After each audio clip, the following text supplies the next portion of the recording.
Muy buenas tardes, mi nombre es Nayeli Yamilek Moreira García, con la fecha del miércoles 5 de noviembre del 2025, hora a la 1 de la tarde. Estoy grabando los temas sobre la unidad uno y la unidad 2. Vamos a hablar primero de la unidad uno. La unidad uno encontramos son temas de la teoría de los principales enfoques de la psicología, como es el estructuralismo fundado por Guillermo Jung en los años 1832 a 1920. Fue considerado el padre de la psicología científica, junto a su discípulo Ego. El estructuralismo es considerado el primer programa sistemático de la psicología como ciencia independiente. Wong se centró en estudiar la estructura de la mente, entendía cómo la composición de la conciencia humana a través de los elementos básicos sensación, sentimiento e imágenes. Utilizó el método de la intersección experimentada controlada. Estableció su primer laboratorio de la psicología. Esto representó un hilo histórico, separar la psicología de la filosofía y convertirla en ciencia experimental. Fundamento de la psicología experimental. Introdujo procedimientos controlados y sistemáticos para estudiar la, la mente humana sentándose en las bases para enfoques posteriores que continúan investigando procesos cognitivos y perceptuales. Desarrolló técnicas de conceptos teóricos al categorizar la experiencia consciente en sensaciones, sentimientos e imágenes. El estructuralismo ofreció un marco conceptual para analizar fenómenos mentales complejos. Sus críticas, a pesar de su gran importancia histórica, recibió críticas significativas. Subjetividad del método. La interpercepción dependía de la capacidad de los sujetos para descubrir sus experiencias de una manera precisa, por lo que introducía riesgos individuales, dificultad para replicar resultados. La falta de objetividad hacía que los hallazgos fueran difíciles de verificar por otros investigadores.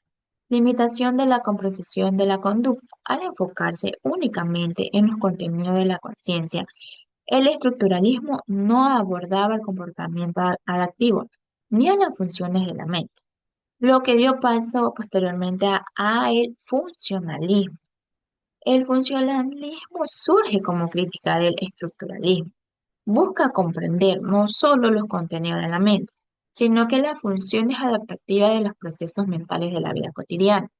Se interesa por cómo la mente ayuda al individuo a adaptarse al entorno, a diferencia del estructuralismo, que analizaba los elementos de la conciencia.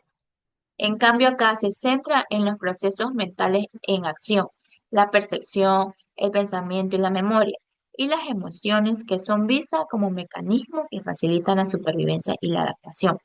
La mente es un proceso activo y dinámico, no es un conjunto de estructuras estéticas, por lo que los procesos mentales tienen una función práctica, o sea que lo que permite resolver problemas y enfrentar desafíos del lector. Sus aportes.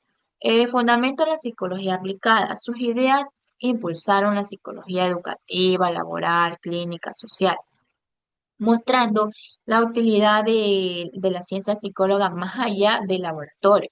Influencia en el conductismo. Al enfocarse en las funciones de la conducta, se centró en las bases del estudio sistemático del comportamiento observado.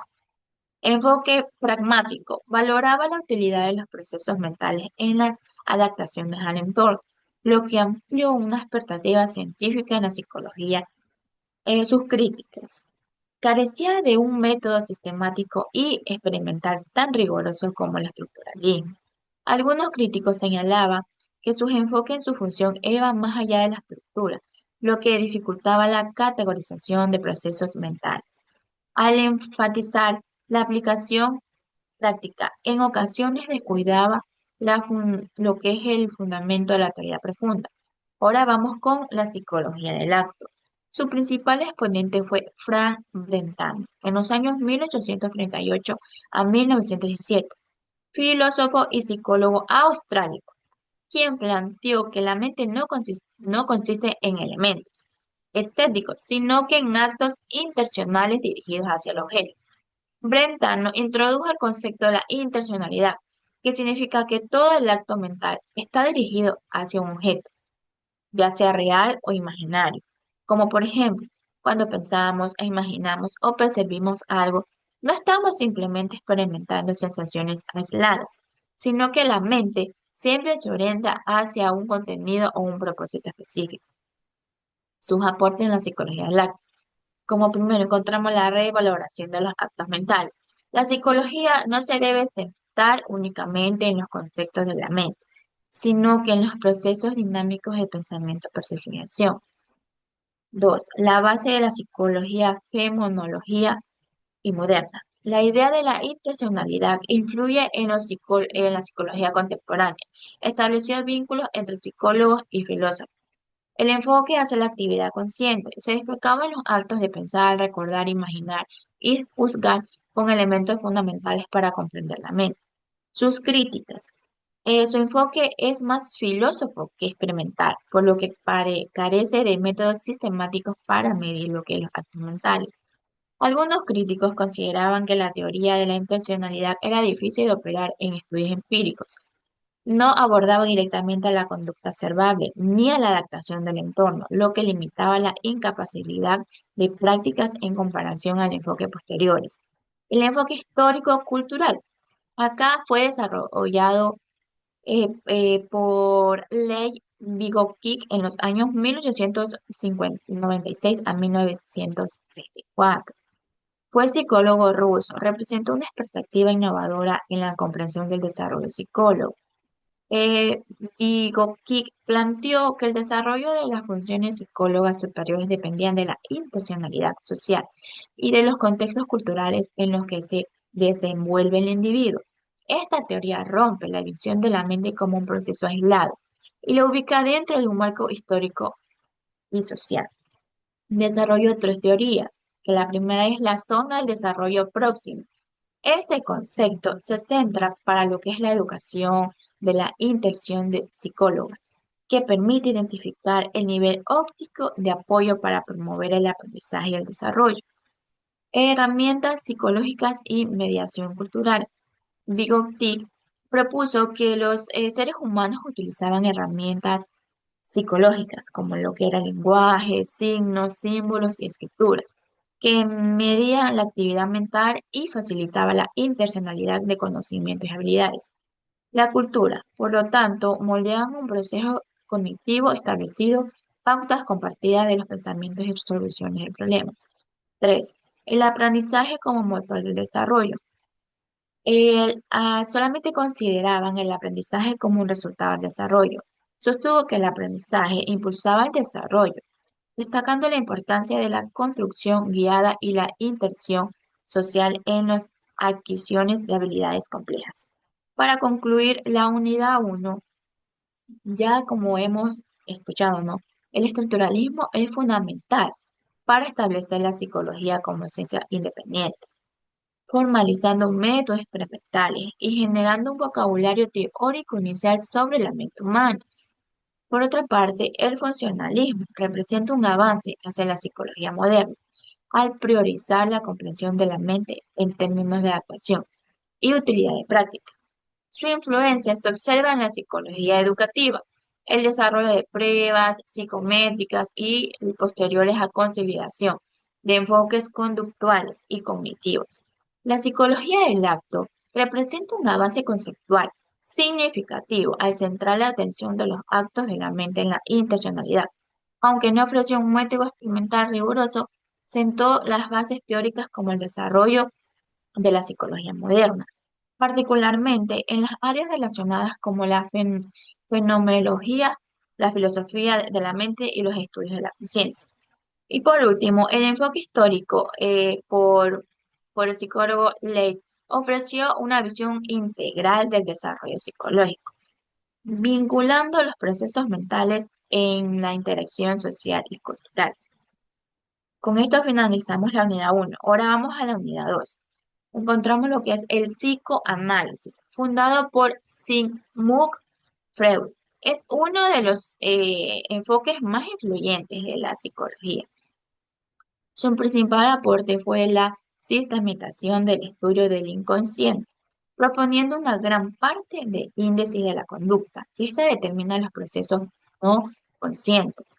Freud entendía que los conflictos internos y deseos primitivos y la experiencia infantil influye en la personalidad, los sueños, los actos fallidos y los síntomas psicólogos. Su objetivo del estudio, ¿no? Se centraba en el inconsciente y sus manifestaciones, que se revelaban de diversas formas, a través de los sueños, lactus, síntomas neuróticos o patrones repetidos de conducta. Según Freud, los contenidos inconscientes son la fuente principal de la motivación humana y muchas veces generan tensiones internas que se manifiestan en la vida cotidiana. Desarrolló la que es la estructura de la personalidad. Se organizaba en tres instancias, como era ellos, yo y superyo. Ellos es la parte instintiva y primitiva de la mente, impulsada por pulsiones básicas como la sexualidad o la agresión, o sea que operaba bajo el principio del placer buscando satisfacción inmediata. Yo, que significa ego, y la instancia relacional y los conscientes que median entre los deseos del yo. Su función era de que era el principio de la realidad, intentando equilibrar necesidades internas y externas. Super yo representaba a la conciencia moral o ética, internacionalizando normas y valores y producciones sociales y parentales. Su función era de controlar los impulsos del yo y guiar la conducta según ideales intencionados.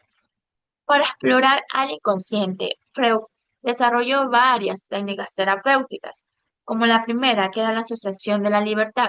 El paciente expresaba pensamientos, sentimientos y recuerdos sin censura, permitiendo que se emerjan en contenidos inconscientes. Análisis del sueño. Consideraba que el camino hacia la realidad del inconsciente permitía interpretar sueños y deseos reprimidos que se manifestaban en los sueños. Interpretación del acto fallido. Errores aparentemente insignificantes. Olvidos o palabras equivocadas, relevantes, conflictos inconscientes. Aportes del psicoanálisis. Como primero encontramos la teoría del sistema de la personalidad y la psicopatología. Ofreció un marco teórico coherente que aprende la mente humana y los trastornos psicológicos. Conceptos centrales. Introducía ideas fundamentales como pulsiones de mecanismo de defensa, etapas psicosexuales del desarrollo, que permitía explicar la evolución de la personalidad y la aparición de conflictos psicológicos. 3. La influencia interdisciplinaria. Su desarrollo no solo transformaba la psicología clínica, sino que también influía en la literatura, en el arte, la filosofía y estudios culturales, consolidando lo que es la importancia del inconsciente en la comprensión del ser humano. Ahora vamos con las teorías psicodinámicas. Son un conjunto de enfoque en la psicología que se origina de la psicología psicoanalista de Sigmund Freud, que comparte ideas centrales en el comportamiento del ser humano. Esta motivación fue por fuerza inconsciente en conflictos externos y experiencias tempranas. Se desarrolló luego por otros autores como Carl, Alfred, Eri, entre otros autores. Sus principales enfoques de que influyen en la conducta, una gran parte de nuestros pensamientos, deseos, emociones son inconscientes. Los conflictos reprimidos pueden manifestar sueños o síntomas neuróticos. Los conflictos psicos. El comportamiento es el resultado de conflictos entre la fuerza interna, como por ejemplo ellos, el yo o super yo. Importancia en la infancia. Las experiencias tempranas, sobre todo familiares, marcan profundamente la personalidad del adulto. Mecanismo de defensa. El yo se utilizaba como un inconsciente, como represión, negación, proyectos, para manifestar lo que es la ansiedad y conflictos. Determinación psicos. Nada ocurre por casualidad en la mente. Todo pensamiento o acción tiene una causa psicológica.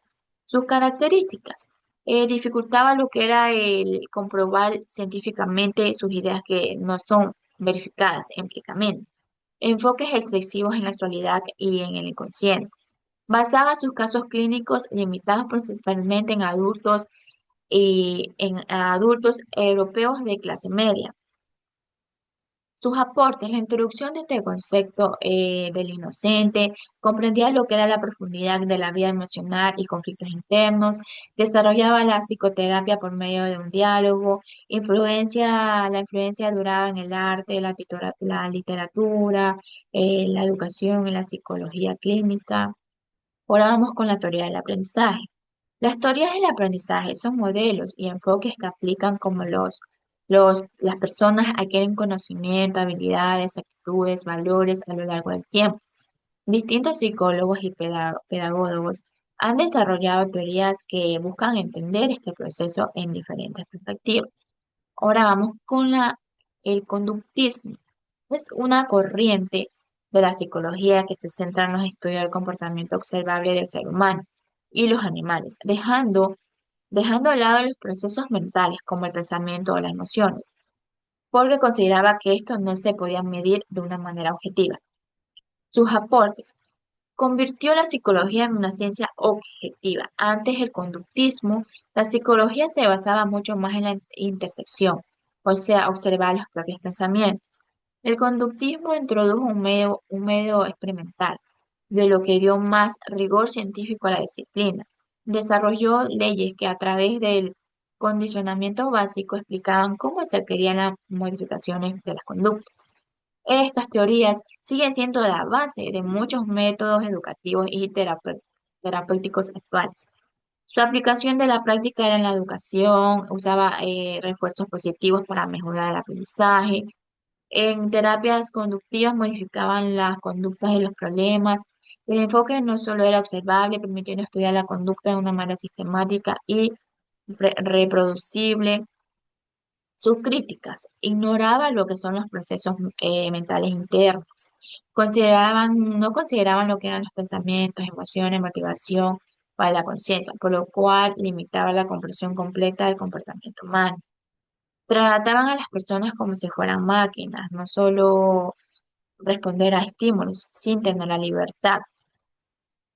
No explicaba conductas complejas, procesos como el lenguaje, la creatividad o la toma de decisiones requerían de modelos cognitivos más elevados. Por esto surge lo que es el cognitismo. El cognitismo es una corriente que estudia cómo las personas adquieren, procesan y almacenan y utilizan la información. Surge como una reacción al conductismo, por lo que este último ignoraba lo que son los procesos internos mentales. En pocas palabras, pasa por lo que es dentro de en donde podemos cuando pensamos, recordamos, resolvemos problemas. Sus principales básicos del cognitivismo, el aprendizaje es un proceso activo, el individuo no solo requiere respuestas de estímulos, sino que piensa, interpreta y organiza la información. La mente funciona como un procesador de información, similar a una computadora, o sea, que recibe datos, es la entrada. Lo procesa es el pensamiento y produce una respuesta, es la salida. La memoria tiene el papel central, o sea, que estudia sus diferentes tipos sensoriales a corto, a largo, cómo se modifica y se recupera la información. La percepción, la intención influye en lo que es el aprendizaje. No todo lo que percibimos se aprende, depende de cómo lo interpretemos y qué tanto nos enfoquemos a ello. Sus críticas. Ignoraba o minimizaba los aspectos emocionales y sociales del pensamiento humano. Sus corrientes como el cognición se situaba en la cognición encargada de organizar el pensamiento, no solo entender, sino considerar el contexto social y cultural y físico. Muchos estudios cognitivos se realizaban en laboratorios controlados, lo que podía producir resultados poco representativos en la vida real. En conclusión de la unidad número 2, el psicoanálisis y las teorías de psicodinámica destacan una influencia inconsciente en las experiencias tempranas de la conducta. La teoría del aprendizaje y el conductivismo expresa que el comportamiento como el resultado de las experiencias y el entorno, mientras que el cognitivismo se centra en los procesos mentales internos. Todos los aportes distinguen respectivamente al complementarse, permitiendo así una composición más completa del ser humano. Muchas gracias.